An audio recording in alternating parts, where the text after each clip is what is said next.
Hi, I'm Freddie Carras, and this is my Stage 2 User API project for CS3754.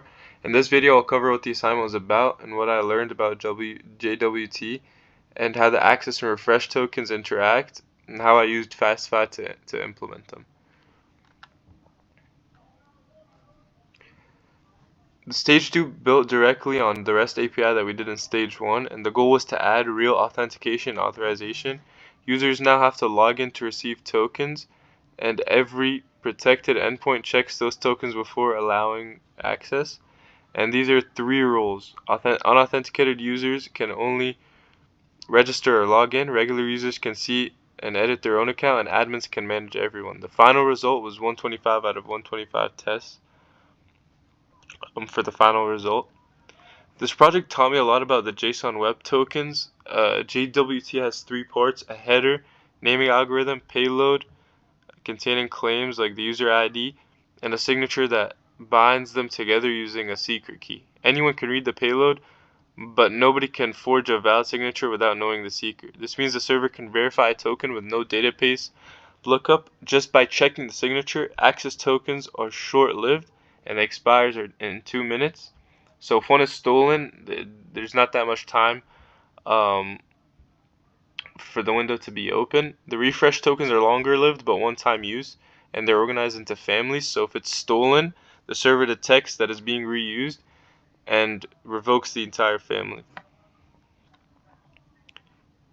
The full life cycle is: first, the user logs in or registers. The server verifies the bcrypt hash, then issues an access token in the response body and refresh token in the HTTP only cookie. And second, for every authenticated request, the client sends the access token as a bearer header. The server verifies the signature and expiry, so no database needed. And third, when the access token expires, the next request fails with a 401. The client then calls the refresh endpoint, sending its cookie. And fourth, the server verifies the refresh JWT and marks it as revoked. Then it issues a brand new access and refresh token pair, and this is called rotation. Fifth, if someone replays an already revoked fresh token, the server treats it as a theft signal and revokes the entire token family, and that forces a fresh login. For the Fastify implementation, I used 4 key features. First, the Fastify JWT plugin to sign and verify access tokens, calling the request.jwt verify and a pre-handler, and all it takes to authenticate that root. And second, the pre-handler hooks for authorization, requires admin, throws a 403 for people that aren't admins, and owner or admin check ensures users can only access their own data. And third, HTTP only cookies for refresh tokens. These are invisible to JavaScript, protecting against XSS. Fourth, a problem details plugin that formats every error response as an application says problem plus JSON per RFC 7807.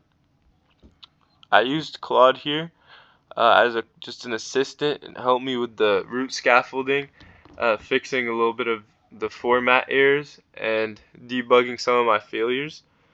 And my role was understanding the test requirements and iterating until all 125 passed. Thank you for listening.